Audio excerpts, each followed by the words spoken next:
Hello, everyone, and welcome to the Pash On Podcast. Let's get started with your host, Brian Pash. Hi, this is Brian Pash, and welcome to another podcast. On today's show, we're going to be talking digital retailing with the team from Roadster and two of their dealer clients. We're pleased to have Todd Caputo. He's the founder of the Sun Auto Group in upstate New York. We have Melissa Miller. She's with Toyota and Honda of Seattle. And of course, we have Amit Chandarana from Roadster. Welcome to today's podcast. Thanks, Good Brian. afternoon. So, Amit, thank you for pulling some dealers together because as I talk to dealers around the country, they're overwhelmed by choices. It seems every week there's someone else trying to say they're into digital retailing. Today, I'd like to peel back a little bit about how dealers are using the technology, what's the processes behind them. So, Amit, why don't you set up the two dealers that you've brought on? How long have they been on the platform? And are they using it in a way in which other dealers are using it, or are they doing something different? Yeah, thanks, Brian. Yeah, I'll address something you said. I certainly agree with you. There's a lot of noise in this space when you want to talk about digital retailing or omni-channel commerce. And look, we're fundamental believers in the rising tide lifts the boat. So the more choices the dealers have, the more they're aware of this. I think it improves the opportunities for us to work with dealers that want to get better and modernize the car buying experience. So it's actually not a bad thing. We see the competition as a pretty solid stakeholder in the ecosystem type of thing. In regards to our two partners that we have on the phone with Todd and Melissa, I think two completely different and unique scenarios, and I'll let them tell their stories a little bit more. But the setup is, Melissa is family-run dealership with the Honda and the Toyota store, but Melissa's a very progressive thought leader with these two brands in the Seattle market. And I think I was the original person that started our relationship with them, nearly 2 years ago. And they launched their dealership as probably one of the first 10, 12 dealerships that launched with Roadster and have constantly evolved their processes and have been a part of the iteration of our product. And so we lean on them as thought leaders in this. And more importantly, we go back to them to make sure that we're doing right by them and being right by the customers. So, Melissa's been really facilitating this with her team at the two dealerships for, almost a couple years now. And then you have Todd, who, again, I think I also received the first initial lead from Todd probably a year and a half to 20 months ago. And it was Todd who basically stated that I love this, but I need to be able to make some wholesale changes, and you guys are a component of it. So it was a very deliberate, thoughtful year and a half, almost sales cycle. When Todd made his decision to say, this is what I'm going to flip the script to. And the early returns have been pretty impressive. But not only has he made changes and they're seeing some positive gains in his numbers, quote unquote, or the KPIs, but I think just the culture and the attitude that he's mentioned to us is really started to shift at his operation. Great. Thanks for that setup. I'm going to jump into Melissa. Melissa, thanks for being on today's podcast. What made you see that your dealerships in the Seattle market needed to embrace this change of a more transactional or assisted shopping experience online? Because there's some dealers today, Melissa, that tell me, man, this is not what consumers want. This is way ahead of the market. What made you reach out to Roadster? And obviously you've stayed committed to this for 2 years. Sure. Well, thank you for having me. We kind of fell into Roadster, and it just went hand in glove with what we were looking for. Of course, Seattle is home of Amazon, which provides a transparent and, most importantly, a convenient consumer experience. And we are a one-price model. We were, at the time of launching Roadster, we were a one-person model. We have since gone away from that. Regardless, we wanted to just provide a very easy guest experience, a very transparent model, and Roadster provided that for us. So for the past couple of years, Roadster has just really worked with us to provide a model for the consumer to really purchase, to shop at their own pace, all online if they wanted. It just fit our sales model consumer experience. And Melissa, we have so many things to dive into. We may have to make this a two-part podcast. So I definitely want to talk to you in a minute about one price, one person for sure. Todd, let's come up to your store, the Sun Auto Group up in, is that Cicero, New York? So Syracuse, we're in the Syracuse, New York market, central New York, yeah. Okay. So Todd, what made you decide to reach out to Roadster? You've always been progressive. You've always kind of pushed the envelope. We've known each other for a long time. Why Roadster? Why now? Well, I knew about Roadster again almost 2 years ago because I'm always looking at the tech companies that come into the automotive space, and I liked what they were doing. And at the time when they got going, they only had I think probably 70 or 80 dealers at the time, and I almost wasn't sure if the retail market was ready for a product like that either. But I watched how well Carvana was doing, just transacting with people online. And again, very similar to our friends in Seattle here, we decided to go one price last year as well. We made that decision first quarter of 2018, and I wanted to make sure that we had the right, experience not only online but in the showroom as well.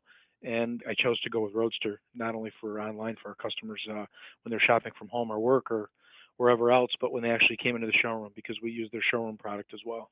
Great, Todd. Now, Todd and Melissa, you both are one price dealers. And from my experience, the attitude of having a clear selling price truly facilitates the implementation of DR. Amit and I have talked about this before. It's not a requirement for DR, but it seems to me that one price, one person with the right tools creates the overall best experience. Todd, let me ask you, when you implemented one price and turned on Roadster, did you have to change the way in which you handled leads from the platform, say, compared to pre-Roadster, where you maybe had a Getty price or lock-in price or, typical call to action buttons? We're looking at least I am, and our leadership team is looking at the way people shop online completely different now. We're not really looking at it necessarily leads anymore.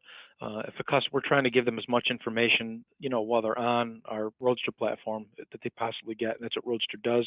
So if they engage, it's because they truly, really want to buy a car. You don't have to put your name and your email address to get your trade-in value. We just let them do it. We're not trying to quote unquote gather leads. I don't know of any other retail product anywhere that anybody would buy online where you have to do what you have to do on a car dealer website. That's why I liked Roadster so much, because everything's completely upfront. All the information's there, interest rates there. Customers can do a soft pull. Customers can do a full credit app. Customers can get the interest rate. They can, change their terms that they want to do. They can actually buy the car if they want to. They can see all the incentives and rebates. They're there. They can compute their own lease payment. There's no need for them to fill out a form so somebody chases them from a BDC or a traditional car salesman chases them. And what's nice about it is most of the places in the Express store and Roadster that convert, what the nice thing about Roadster is it does the work that a typical BDC person or even a CRM would do based on the action of the customer. If they only start the process but don't finish it, there's a follow-up process that's automated in Roadster, so we don't have to rely on people to do it. And it kind of works the customer through to go to the next step if they choose to, without somebody bothering them. Does that make sense? Yes, it does. Melissa, let me jump over to you. One price. At one time, you were one person. I've told the story before, but I visited the Schomp Automotive Group in Denver. They have a great brand promise, which is one price, one person, 1 hour. You mentioned that you started with one person, but broke off from that. Tell me why. So we've just recently done that. We have found, first of all, our sales consultants, a majority of them are millennials.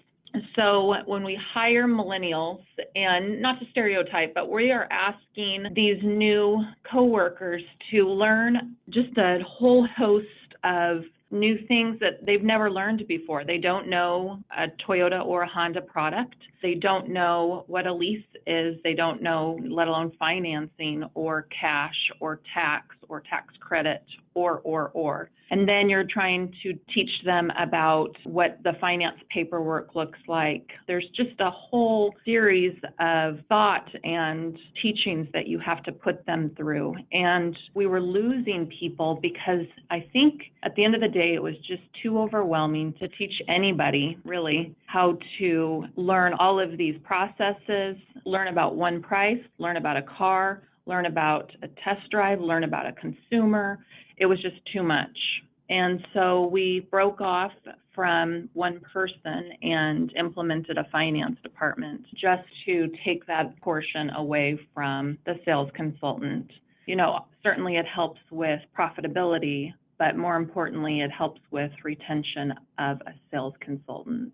Okay, Melissa, I appreciate that. You know, there is obviously a lot of questions that Amit and I and others in the industry are getting is, you know, do we keep the F&I department or do we move that to the sales associates? For Champ, it was, hey, I can save a few $1 million in F&I employee costs. My margins aren't getting any bigger. You know, interest rates are going up. Taxes are going up. I mean, the only thing we can do is do a better job with our marketing and lower labor costs. Todd, how about you? Are you embracing a model that in addition to one price, the sales associate could take it all the way start to finish? Or do you have a F&I office as a traditional like Handoff? One person start to finish. Great. Now, one of the things that's new is we just started it December 1st. Great. And was part of the motivation for that today dealers have to really look at overhead costs and that may have been just a structural, you know, requirement of the past, but no longer? A couple things. Number one, we thought, you know, obviously it's definitely financial consideration considering, you know, what you're talking about as far as margin compression and expenses.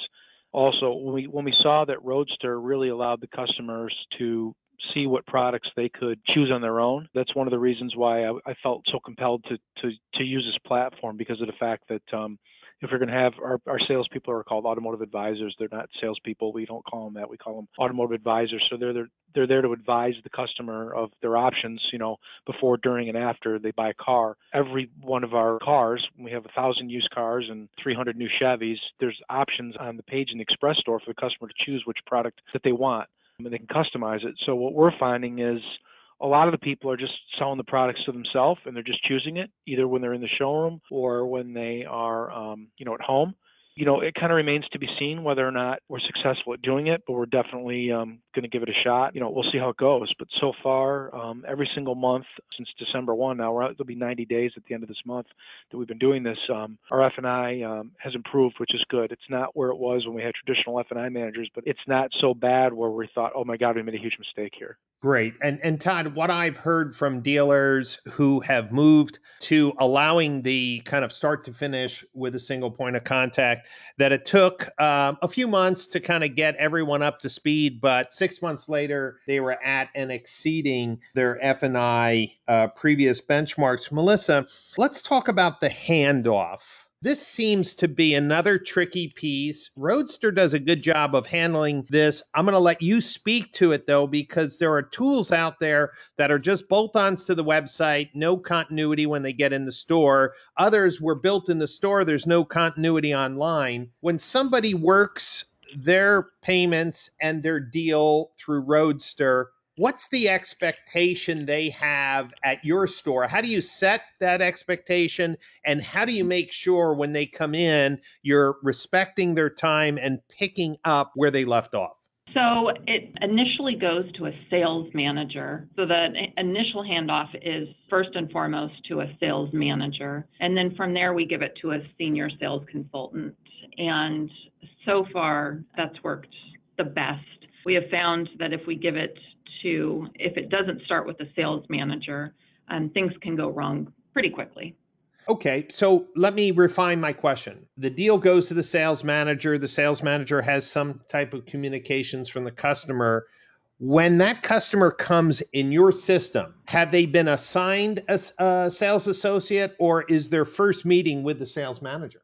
First meeting is with the sales manager, sit down, and then with the sales manager is the senior sales consultant. So there's actually two people greeting. The first call is from the sales manager stating who's all going to be meeting. So say Nick and Isaac will be meeting you at the agreed upon time. That is if the customer decides to come into the store. If not, the sales manager calls and says, okay, Nick will be, or I'm sorry, somebody else, senior salesperson, will be delivering the car with the paperwork to your home or agreed upon place. Ooh, Melissa, you're giving me lots of little notes and questions. Todd, let me jump to you. When somebody works a deal on the express storefront and they walk in the door, how do you make them feel that they're moving forward, not backward?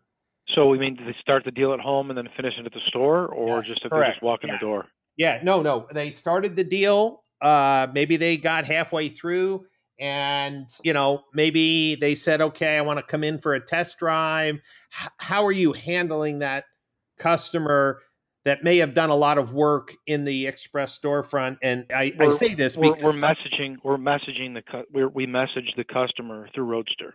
There's a messaging component inside Roadster that the automotive advisors can use or the managers can use, or both, where we message the customer back and forth based on how far they've gone in the buying process outside of the store. And if for some reason they don't communicate with us, which a lot of people don't, they just kind of shop and then show up. Our process when they walk into our dealership is they get checked in.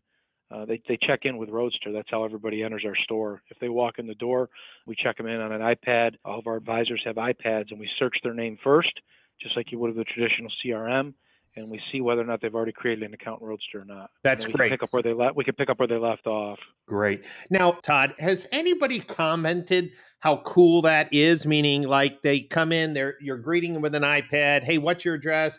Okay. Yeah, I see you've configured a Chevy Silverado. You're looking to lease it with $3,500 down. I mean, do you get the wow, or is this just what consumers are expecting? We never delivered it.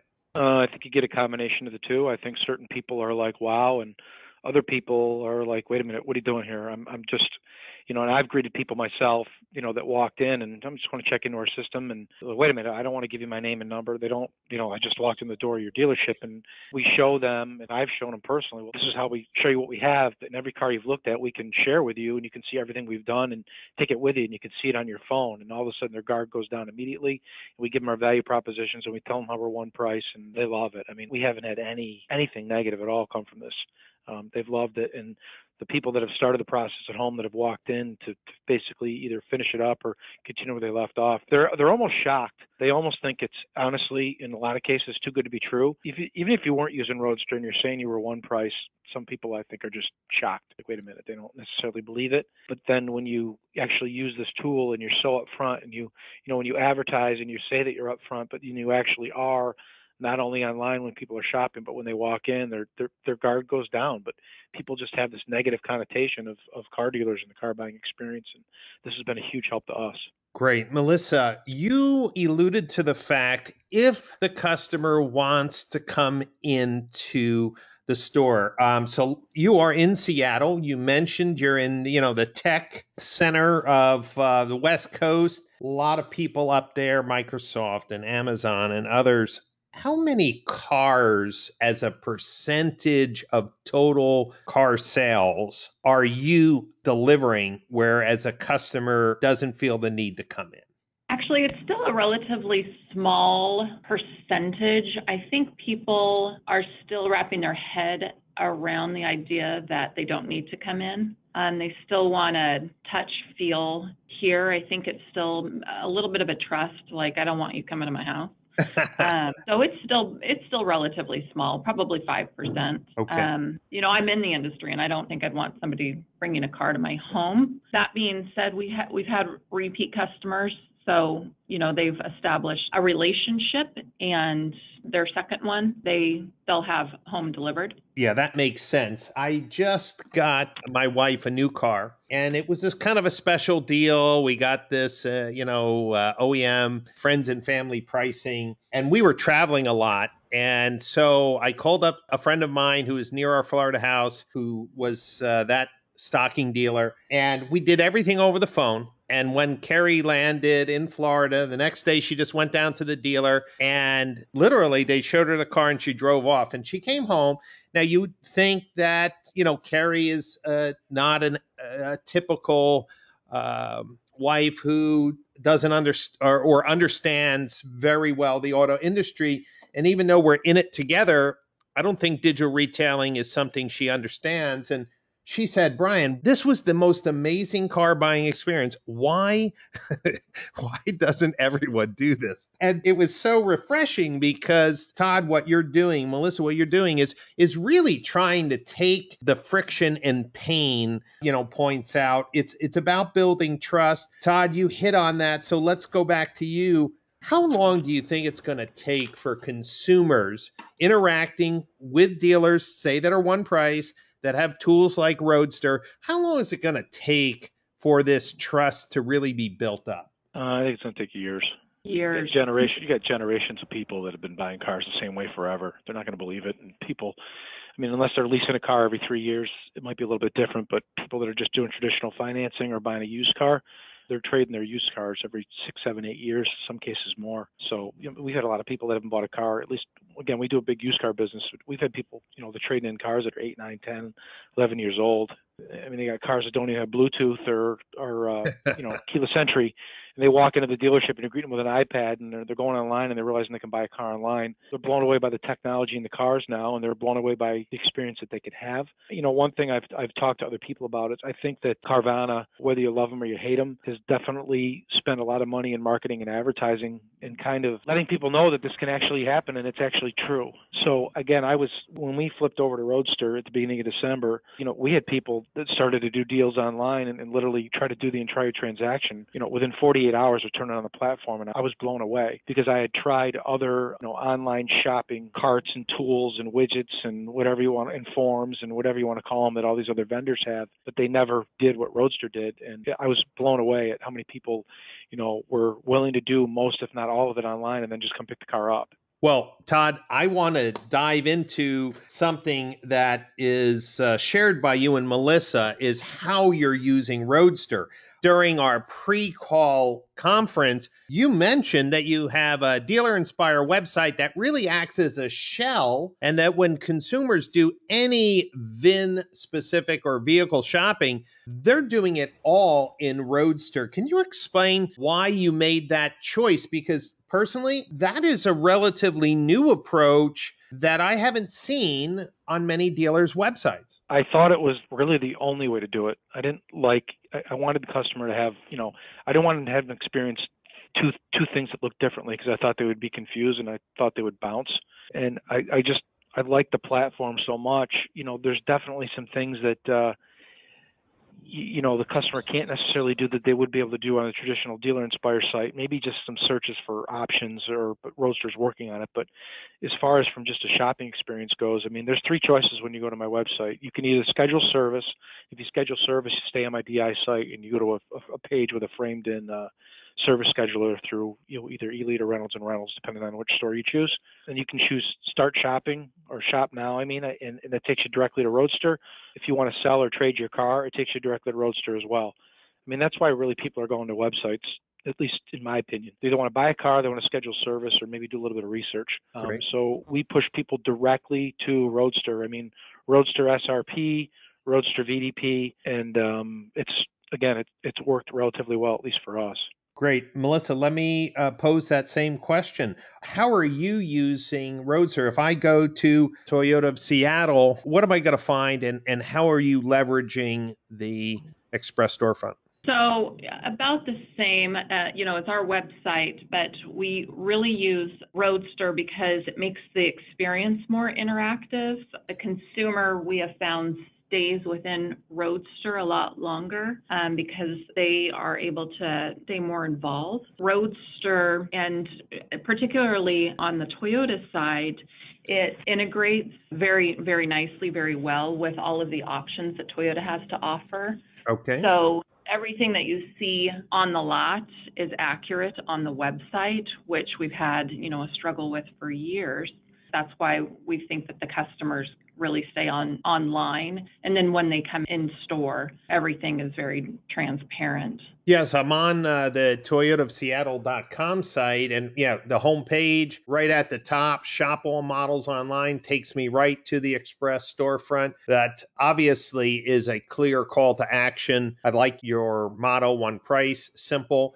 Amit, when you look at how the dealers are implementing, are you finding more dealers are leaning towards what Melissa and Todd are doing or not? I mean, tell me what this kind of evolution of understanding how to maximize Roadster on a dealer's website. I see on Melissa, she has the Express storefront and then, maybe the embedded dealer on tools. So for me, I'm going to say that kind of gives two different and kind of conflicting experiences. Todd takes a different approach, a single. What are you finding is the best? Yeah, I think the answer is, and we would be too cocky or too abrasive of us to say that this is the best. I mean, we typically play a little bit of a Swiss Arms dealer. We like to build equity with our dealers and then provide some best practices. But there's clearly, you have heard from this call, there's not one way to skin the cat, right?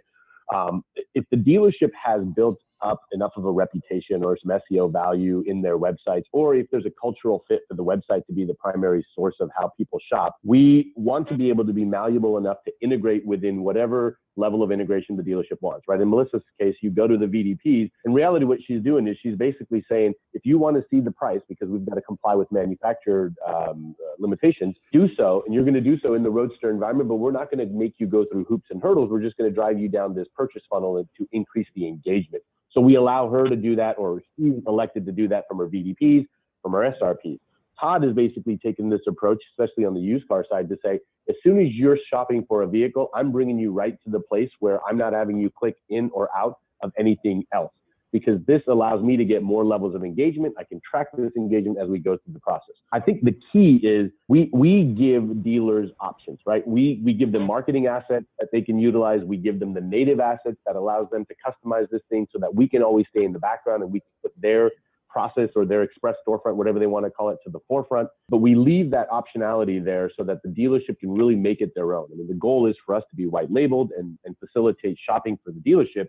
But the key is that we have to let them be able to find their comfort level and then push the throttle whenever they want to, or back off whenever they want to also. And I think the thing that I'm hearing from a theme from both of our dealer partners is the fact that they're iterating, right? Like, you have to constantly evaluate and then iterate. Melissa may have gone down one direction with her organization and then decided, hey, we got to pull this part back and facilitate this because of the type of employee recruiting we're doing.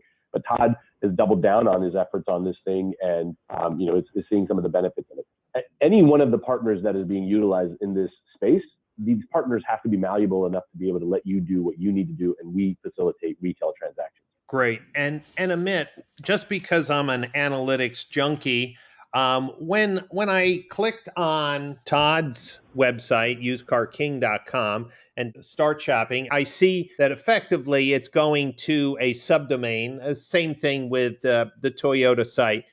How are you connecting analytics? So if people are doing Facebook marketing, Google AdWords marketing, they're coming to, in Melissa's case, the Dealer On website, then moving to Roadster. For Todd, it's Dealer Inspire, going to Roadster. How are you connecting the analytics so that dealers can see how consumers come and then eventually engage with the tool? Yeah, it's a great question. I mean, it falls in line with you can't manage what you can't measure. So when a dealer is working with us, part of the integration process is making sure that we're providing them full attribution and full visibility. I think one of the misnomers when this started 2, 3, 4 years ago, well, I'm going to lose all of the visibility of what takes place on this website. And I've got all my tags, my GTM is connected to this.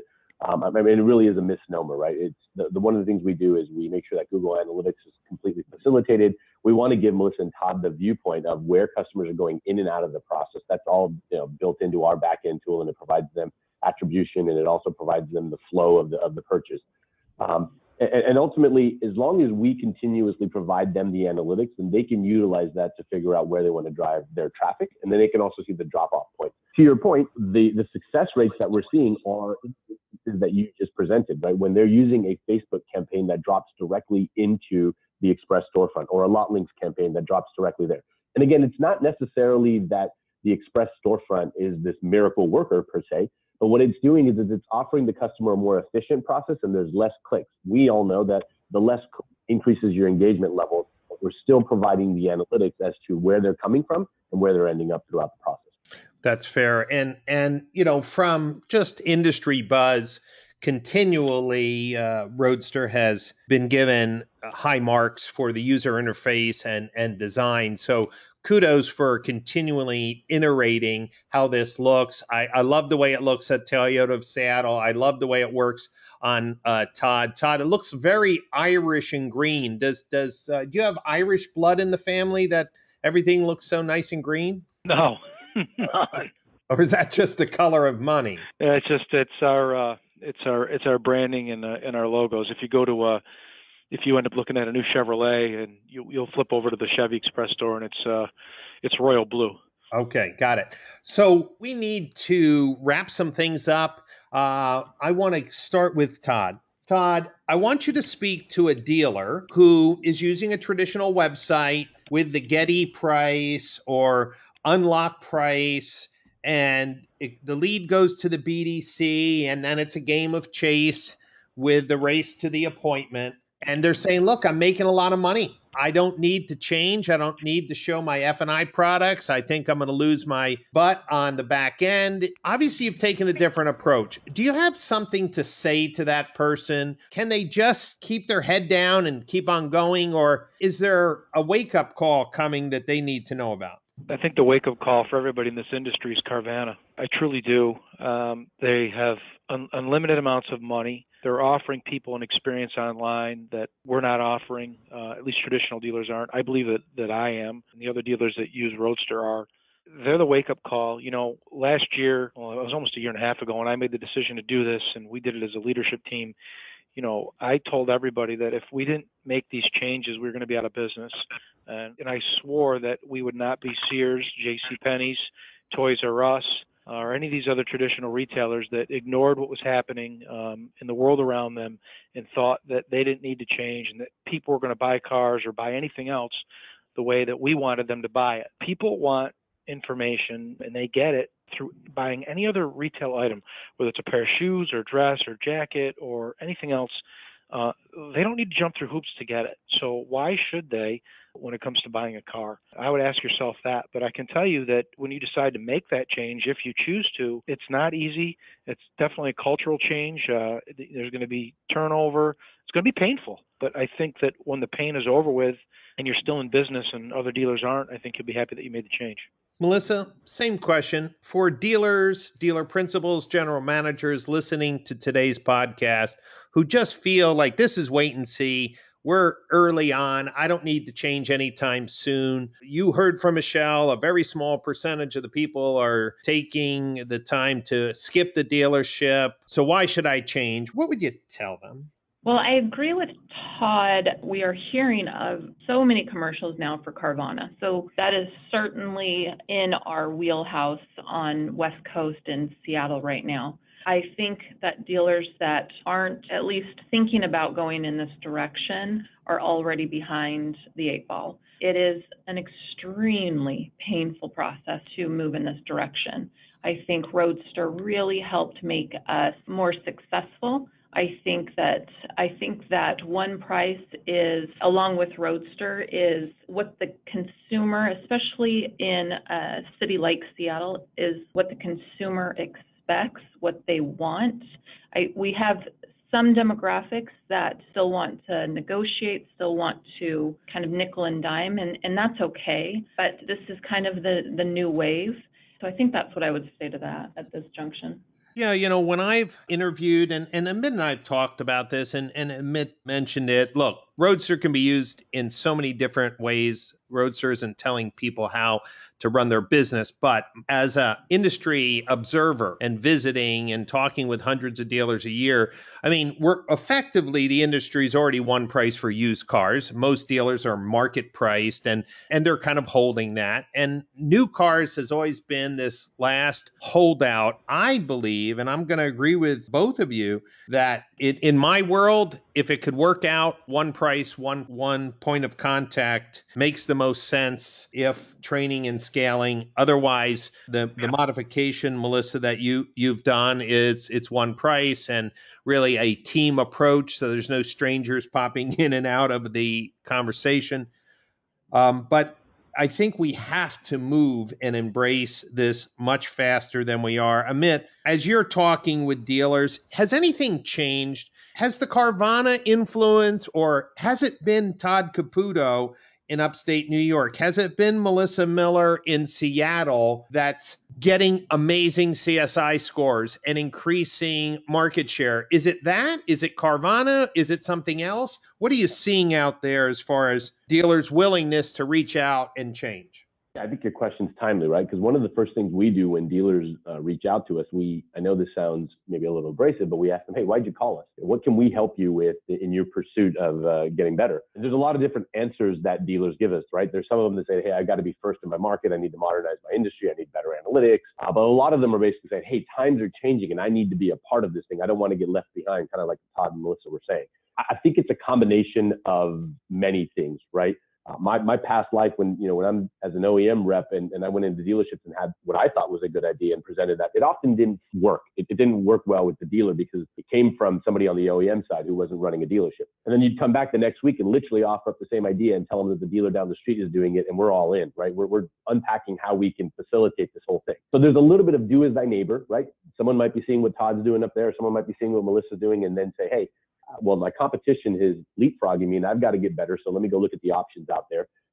When you've got billions of dollars in publicly traded companies marketing on television, radio, and everywhere digitally, I always say this, we know the folks at Carvana, they're good individuals. I think they've been public about the fact that they are going to evolutionize the industry, right? This isn't a revolution. This has been coming for a long, long time, but they're changing the industry. They're also changing the mindset of the way the consumer buys things, right? The consumer doesn't believe that the only way to buy a vehicle is to go sit down in the box and haggle it out for 4.5 hours and then, come to a terms. They're seeing that there's a change in the way that buying. People are, whether or not you buy a Tesla or not, everyone's aware of the way the Tesla kiosks work. They're aware of the omni-channel experience there.